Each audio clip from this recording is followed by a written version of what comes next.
不過今次咧都依舊冇改變我對刨冰嘅偏見啦，風味唔均勻，依舊都係死罪。呢餐10個人，合共消費266。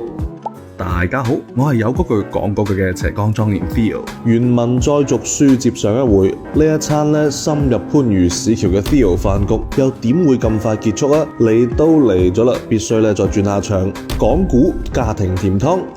個位數嘅室溫真係咧特別適合食冰，唔接受反駁啊！晚黑10點左右到店，幾乎咧就係包場嘅狀態啦。老香黃綿綿冰。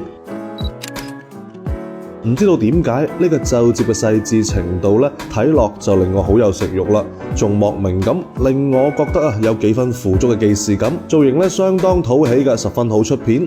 綿綿冰嘅質地咧非常輕盈，幾乎咧唔需要咀嚼嘅，放喺條脷度咧就會溫柔咁化開。老香黃嘅香味同果味咧都係淡雅嘅，係輕盈且清晰嘅味道啊，而且咧味道十分均勻。因為呢啲冰嘅自身咧就係風味嘅來源，對於咧啱先飽餐一頓嘅我嚟講係幾唔錯嘅解膩甜品啦，係路過咧值得一試嘅水平。榴蓮金撈，我淨係咧飲咗少少奶嘅啫，奶嘅脂肪含量咧應該幾高嘅，口感咧幾順口嘅。榴蓮嘅味道咧喺奶入邊都有所表現，味道清晰但唔厚重嘅。茉莉香橙日式刨冰。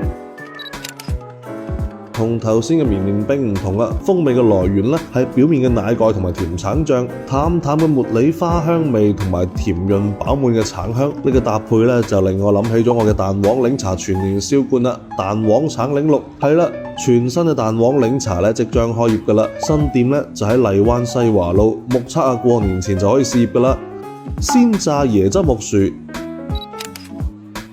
椰汁之下，除咗木薯，仲有桃膠同埋蓮子，其他嘅嘢咧都係意料之中嘅味道啦。令我有驚喜嘅咧係呢一啲軟糯香甜嘅木薯，食起身咧並冇其他薯類嘅粉感㗎，而係咧好似芋圓咁樣嘅口感，非常特別嘅，值得一試。薑撞水牛奶綿綿冰，淨係咧食出咗薑嘅香味，幾乎咧食唔出薑嘅辣感㗎，奶味咧非常突出，綜合起身嘅味道咧有啲似五羊雪糕嘅薑撞奶雪糕嘅味道啊，只不過係咧呢個味道啊高級且自然好多。鴛鴦壺日式刨冰花生芝麻。最後登場嘅咧係一個刨冰，但入邊咧就包含咗2個我非常中意嘅味道啦。味道確實唔錯噶，但咧都仲係老問題。刨冰類嘅風味咧真係唔太持久。用刨冰機製作成細沙狀嘅冰晶咧，食喺嘴入邊咧係可以清晰咁感受到冰喺口入邊融化嘅過程同埋沙沙嘅觸感。但係由於咧係用冇味嘅純水製作而成嘅，因此咧需要靠糖漿啊同埋配料嚟調味。相反啦，綿綿冰咧就係將調味後嘅液體凍成大冰磚，再用機器以接近垂直嘅角度去切割，刮出呢一種由無數極細冰絲堆疊嘅樣啊！但咧都由於呢啲調味後嘅液體咧，一般嚟講比熱溶會比正常嘅水要細，因此咧都溶得好鬼快嘅。所以咧我一開始話個位數嘅室溫咧真係特別適合食冰咧，並唔係吹水㗎。呢餐10個人，合共消費266。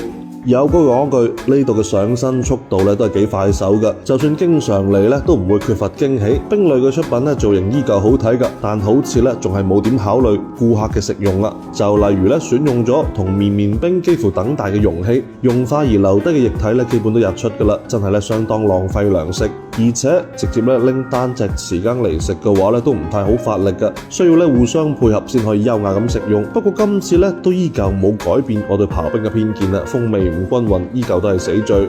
自費自願嘅 Theo 飯局即日起咧不定期盛行，歡迎新老朋友入群，踴躍參與啊！繼續同我一齊飲飲食食，人生積極，好嗎？